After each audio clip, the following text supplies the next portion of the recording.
Welcome back to another episode of Health Made Simple Show. I am your host, Dr. Bart, and another great conversation tonight. Today, I'm going to discuss with you the we'll call it the four key elements to eating out healthy. So the reason I'm doing the show tonight is because this is a conversation that I get to have almost on a daily basis when I'm in clinic, when people are talking about, the challenge is that I want to eat good or I want to get healthier and healthier, yet I like to go out to eat, and I find it really hard to do so. It seems like so many places don't serve healthy food. So I'm going to tackle that today.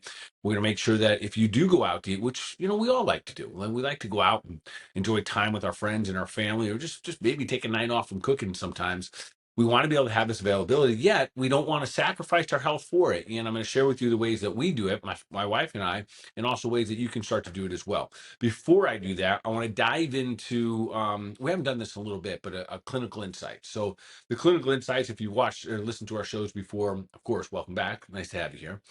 Keep doing the thing, keep sharing it out, keep spreading love here. But the clinical insights are the insights that I have while I'm in practice. And today I had one of those where the conversation that I'm having with one of my patients, I think, man, this would probably be something good that I share with everyone. So I want to share with you a little bit about clinical insight, which means something that went on in clinic today, a conversation that I think would be good for everyone to hear. So the patient that I was seeing, young female who is about to have her second baby, and she has an 18-month-old baby at home. And the conversation was actually that I'm sharing with you about the 18-month-old baby that was at home.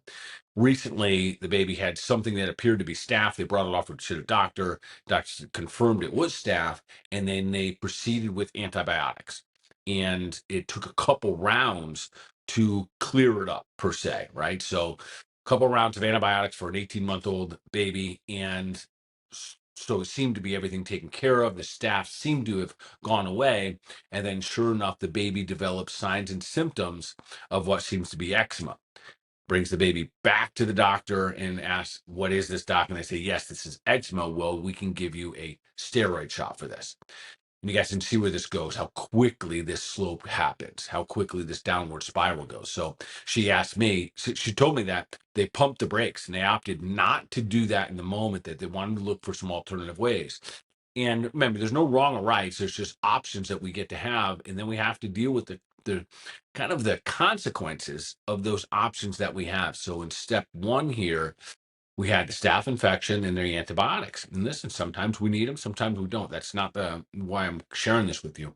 The challenge here was that they did use the antibiotics several rounds, and it wiped out the little baby's microbiome, which we know it does. So this is not a surprise. And what happens, especially for youngsters, one of the biggest things that we see for these toddlers is the skin conditions. Sometimes it shows up in highs, but often it shows up in eczema in these literally, the toddlers, the 1, 2, and 3 year olds. So, sure enough, she asked me, "Is this a possibility?" I said, "Absolutely. When you wipe out the gut microbiome, the gut essentially is going to express itself through the skin." So. Now we're taking some measures and some actions to kind of remedy that, and I know that the baby will be able to do that. But just a clinical insight here, folks. So listen, giving antibiotics, I understand sometimes when people say, "Oh, I had to," but also be wise enough, be intelligent to know that there is damage. Yes, damage that's going to take place as giving yourself or your family or your toddler an antibiotic, and therefore you take the proper measures. And that's where in clinic we always recommend very particular types of probiotics alongside with the antibiotics, that some that can work friendly with there. And even if they by chance in this situation they didn't use a probiotic right away. This was several weeks now. We're probably a couple months past the situation, but we're still going to go back in there and restore that microbiome. So we set her up today for several months of usage of very specific types of probiotics and very specific dosages. So it's a little clinical insight. So just to kind of keep in back your mind, if you have to use an antibiotic sometime, make sure you have a strategy. Get with your functional medicine doctor about what strategies do you want to put in play so you don't have damages down the road that you're wondering where did they come from. All right. With that being said, let's just jump back into this. How do you eat out healthy? Is it even possible to eat out healthy? And I'll tell you this. The answer is yes, you absolutely can. And you got to choose. You got to kind of choose your pathway, and you got to navigate this properly. So I'm going to give you 4 keys today. I'm actually going to give you a couple bonuses as well to help you successfully eat out properly in a way that you don't have to sacrifice your health for. So one thing I love is that so many people are asking this question, and so many people are starting to recognize if you really want to eat healthy, more than likely you're going to have to eat a lot of your meals at home. And listen, folks, there's nothing wrong with that. Spend some time with family, get a little more connected with your food, being able to prepare it and connect with it, and really appreciate the food that we have, and all that goes into making a good meal. I think those are some values that are pretty awesome for us to have anyways. All right. So number one is this: you're going out to eat. Before you even go out to eat, do some homework. What does that mean? Do some homework, find out the restaurants that have organic foods. So this is number one. First, you look at the menu. Let's say you didn't do your homework. You're going to ask or look, is there anything on this menu that's organic?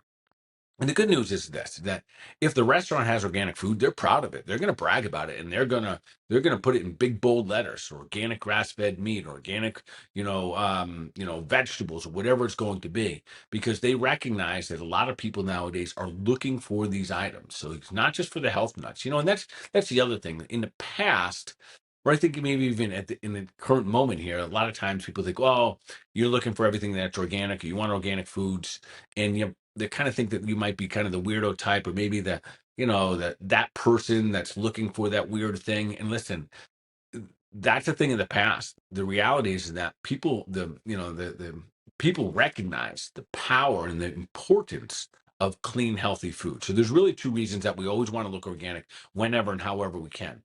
So number one is this: that listen, there's more nutrients. All organic foods tend to have more nutrients than non-organic foods. Are they perfect? Absolutely not. But they tend to have more foods because of less processed. And I don't even think that's the biggest reason. I think the biggest reason is number two, is that so organic foods mean that they don't have pesticides, herbicides, and chemicals on them, glyphosate. When you eat non organic food, you are volunteering yourself to eat chemicals. And this is the reason why organic is supposed to be the type of food that is built and we should be consuming as human beings. We should not be consuming non organic foods. And the only way that this really happens is when you go spend your money, you spend it in the restaurants that are going out of their way to make sure that you have the highest quality foods that you're able to consume when you go to the restaurant. So do the best you can. They go to the restaurants that have organic and whatnot. So here's the two reasons we want to do organic. One, more nutrients. The second is that if you do not have organic food, unfortunately, you are consuming chemicals. Number one is most likely what's called glyphosate. There's other pesticides and herbicides, but glyphosate is probably at the root of most health conditions in our country, and it's on all the foods out there. So do your absolute best, do organic whenever and however we can. And I'd also add this. So also be careful with getting kind of tricked into or lured into labeling that is just really, really broad. I'm going to give an example. There's a big difference between organic grass-fed beef versus something that's just labeled as grass-fed beef. If you know the farm that it comes from and they aren't labeling as organic, that's fine, because they may have practices that are well better than, or that they're as good as anything organic can be. But just saying grass-fed beef is a little bit of it can actually be a little bit facetious, because the reality is every cow has probably fed grass at some point in their lives. But doesn't mean it's a healthy cow that's not being fed grains and other toxins and whatnot. So really got to be mindful in there. And one of the ways that you always do it is you ask. You ask about the meat, you ask about the different nutrients that are being fed to the animals. And listen, I know this sounds like a weird thing to do, but nonetheless, when you do it, it lets the purveyor of those businesses, it lets those business owners know what the consumers want. So, and we have our own cafe, and the feedback we get from our people helps us decide what decisions to make next to bring onto our menu, or or something to add into our cafe. All right. So number one here, always look for organic whenever and however you possibly can. And if not, make sure that you're doing things like grass-fed and farm-raised. When it comes to your fish, though, be really careful. This, again, where it gets a little bit tricky. Make sure that your fish is never farm-raised. And unfortunately, farm-raised fish might be some of the most toxic food that you can put into your body. So that's where it gets a little bit tricky. So you want farm-raised eggs, you want farm-raised animals, but you do not want farm-raised fish.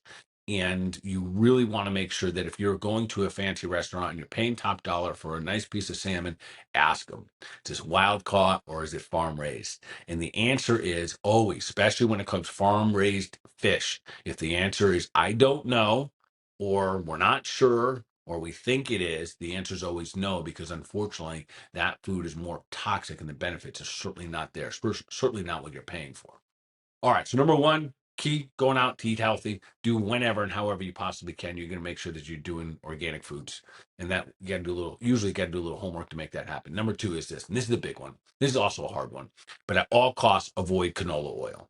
So when you go out, one of the biggest challenges that you're going to have is this stuff called canola oil. This stuff is the canola oil is used in pretty much every single restaurant you go out there. That is that is the primary choice of cooking oil that restaurants use. They make just about every dish in this canola oil. And here's the challenge: canola oil is more responsible. And listen to this close. Canola oil is more responsible for liver disease than alcohol is. So it's very, very damaging to the human body. That's the type of oil that once we consume it, your body really doesn't know what to do with it. It has a very difficult time breaking it down. So what it does, it stores it. So this is one of the leading causes of things like fatty liver disease, even what we call non-alcoholic fatty liver disease. And reason we see so many people in our country with this fatty liver issue is because canola oil is potentially in everything. It's in bread. It's in the oil you dip your bread in. It's in chips. It's in fries. It's in soy sauce. It is in so many things out there. It is almost all the dishes in a restaurant are cooked in canola oil. Yet there's a way around this. So, and sometimes they even refer it as, say, no, we don't use canola oil. We use vegetable oil. Same damn thing. The way around this is going to be like this. So when you go out to eat, make sure that when you get a side of vegetables, or you're going to have some chicken or whatever it's going to be, ask them, so very specifically, ask them to cook it in butter, not in oil. And every restaurant out there has butter in it. And even if it was the worst case of butter or worst type of butter, it would still be better than canola oil. Canola oil is, this is kind of funny, but not so funny. But canola oil is often that part of when you're out in a restaurant. I don't know if this ever happened to you before, but all of a sudden you're eating, or you're done eating, and all of a sudden you're like, I think I have to go use the restroom. And then all of a sudden it goes to, I need to use the restroom now. And that is your body trying to purge yourself, purge out of you all of those canola oils. So, and that canola oil, again, it's a very toxic processed oil that it's very difficult for your liver to break down. So your body usually will store it real quickly into a fat cell or around the liver, and fat cells around the liver. So at absolute all costs, do the best that you possibly can to avoid canola oil. And here's the good news: if you're going out and you're eating things like salads, or you're eating things like grass-fed beefs, or organic grass-fed beefs, and wild-caught salmons, you can cook all of those in butter, salt, and pepper, and you're good to go. And you can really do a good job avoiding it. Now, if the bread comes to the table and they have olive oil as the dipping sauce, you even have to be careful there. Most restaurants will call it olive oil, and I know this is a bummer, but most of the time it's a blend, and they'll still call it olive oil.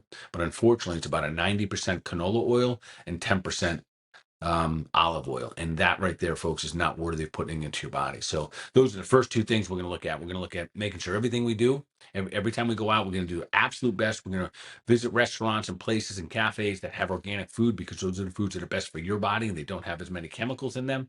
And then number two, you're going to do everything you can possible to avoid canola oil. And if you're not familiar with where it is, start researching. Start, just do your little Google research. Is there canola oil in bread? And you're gonna be surprised. If there's canola oil in, ketchup or whatever it may be. Start doing a little research, and you'll find, unfortunately, that it's in a lot of different places here. All right, number three, and this should be a no-brainer, and this is a big one in terms of our overall health, is to avoid gluten when we go out to eat. And I think this is getting easier and easier. In fact, I would probably go this far and say that almost every major pizza manufacturer around the country right now most likely has a gluten-free option. So the reason that is because so many people recognize that gluten's not necessarily good for the human body, and we're starting to avoid it. So there's other options. Now, with that being said, does it mean gluten-free pizza is really good for us? It doesn't. It's probably just a better alternative than gluten pizza is. But here's the deal: when it comes to gluten, there's a couple reasons why we want to avoid this. And I've done other episodes about why we want to avoid gluten, but I want to share a couple of these just so we hit it home, so you don't even have the moment that when you go out to eat, it means that you have to sacrifice your health for. Because then it just doesn't add up to good math, that you're going to have a good time, but you're going to feel bad. So we can avoid that by making some really good decisions here. And one of them would be, let's avoid gluten altogether. So unfortunately, gluten does a couple things. One, It's always pro-inflammatory. The gluten molecule itself is very difficult. It's a protein. It's very, very hard. It's very, very, the bonds in between the different amino acids are very, very strong. So it's hard for your body to break them down. So it doesn't. And after eating copious amounts of it, it certainly doesn't break them all down. It ends up beating up the gut linings, creates things like leaky gut, brain fog, weight gain. All of those things are a derivative of having too much gluten in our lives. And most of us been eating gluten the majority of our lives since we've been chewing food to the to adult age. We've been eating gluten several times a day, and that's probably not even the end of it. So there's other parts of gluten that we have to recognize because it has this kind of paying forward problem that it gives us. So gluten has a particular nutrient called phytic acid, and these phytates act to become anti-nutrients. And this is a bummer, folks. So listen to me closely. When you consume gluten, phytates inhibit the absorption of four key things for us. Iron, ladies, listen close, right? So you can't afford not to be able to absorb iron. So these phytates from gluten inhibit these following four things: iron, zinc. Gentlemen, this is important for you. That's the number one, number one nutrient for our prostate, magnesium, and calcium. So those four nutrients right there, when you consume gluten, these are the nutrients that are broken down or are inhibited from us absorbing. That's massive right there. So, and then the other challenge, of course, when we become inflamed, you eat gluten, a lot of it will be pushed into the bloodstream very quickly as, it'll raise up your blood sugar levels, which means that an hour after eating it, you're going to be hungry again. So how many times have you gone out to a restaurant, you had a big old meal, you enjoyed your company and whatnot, and then you get home, even though you were full just an hour earlier, you're hungry again. And the reason that is because you're nutrient deficient and your blood sugars are starting to drop, so you're trying to bring them back up again.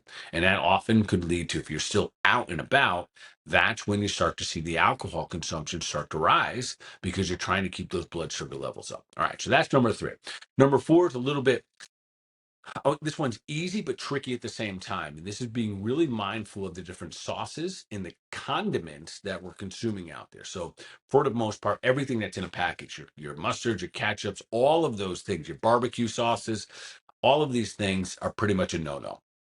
So what do you do? Listen, the beauty is this. It's a real simple fix. Salt, pepper, butter, and spices fixes everything. Yet you have to get into the routine and the kind of the habit of using those. But for the most part, you put salt and you put a little butter on anything, everything, in my opinion, is going to taste a little bit better.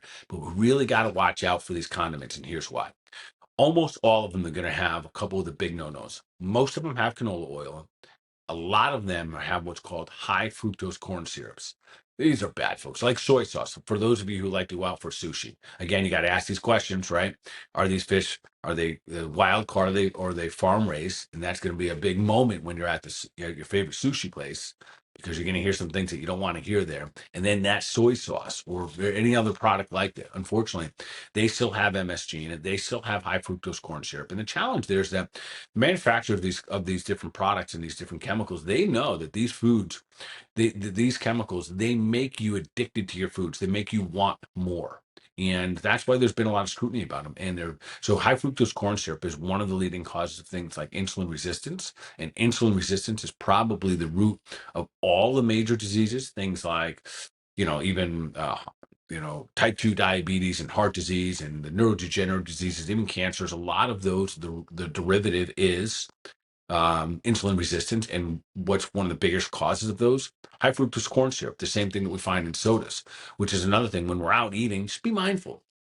If you don't eat, you're not drinking soda at home and at work, you don't need to automatically drink one when you go out. And same thing with beer and whatnot. A lot of those still have high fructose corn syrup and whatnot. And so let's just start to be a little bit more mindful because we want to win.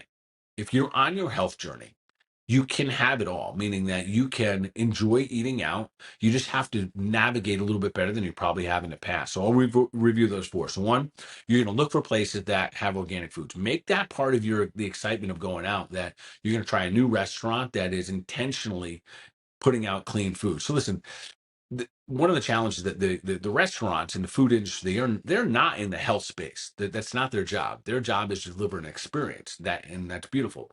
Could they be in the health space as well? Meaning, could they be providing people with healthy options? They certainly could be, but most of them do not. So that becomes our responsibility to choosing where we go. And first of all, the best that we could do is choose places that have as many organic options as possible. Number two, do everything you can to avoid the canola oil. You can pick a really good food, but if it's cooked in canola oil, all of a sudden now you're kind of you're putting enough bad things into your body that probably doesn't make it worth eating that meal anyways. And the third one, of course, gluten. And we know that. I've drilled that here in the Health Made Simple show for so many different reasons: weight gain, brain fog, leaky gut, all the above. So that is one we can just leave out. And just because you're out doesn't mean that you have to feel bad because you go out by putting bad food into your body.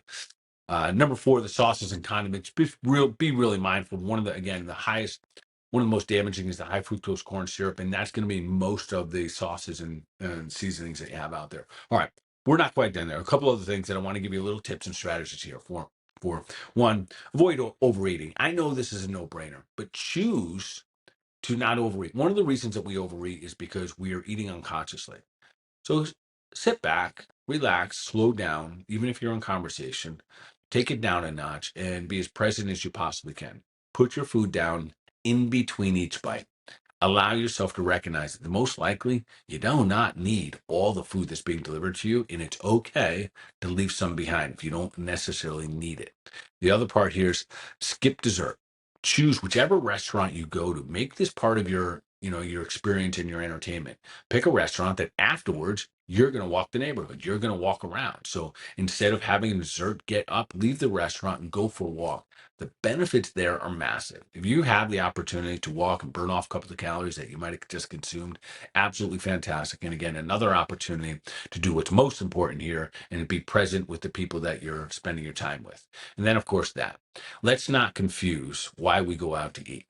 The number one reason we go out to eat is not for the food. It is for the company that we're going to eat with.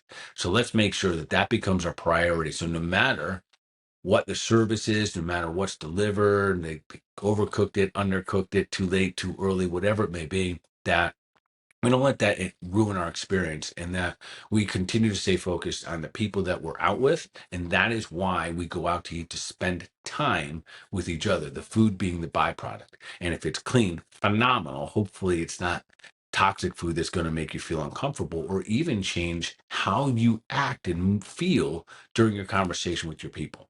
Another one that I would love for you to continue to be impressive when you go out to eat with your gratuity. You'll be surprised what happens when you give, from absolute abundance, and then you show up there again. So be that person that's impressive by just being massively in gratitude and huge gratuity. Give huge, massive tips to your peeps. And then last but not least, make sure that you ask for what you want. It is okay to be that person. In fact, it's great to have that much pride, respect, and care for yourself that you're the one asking if this is organic, if that has gluten in it, if that's a regular, is that a blend of an oil? It's okay to ask for what you want. All right. Well, hopefully this episode has brought you some insights of how you go out and eat in a healthy fashion. Continue on with your health journey. Every little bit that you can do does matter. Make sure and remember that our choices, every single one of them, they add up, and they're going to help you either move closer to who you want to be and the person that you're looking forward to being, or they're going to take us a step backwards. All right. With that being said, that's your simple health tip. That's your health, your show for tonight. Make sure we take deliberate action for your mind, your body, overall wellness. You'll be awesome.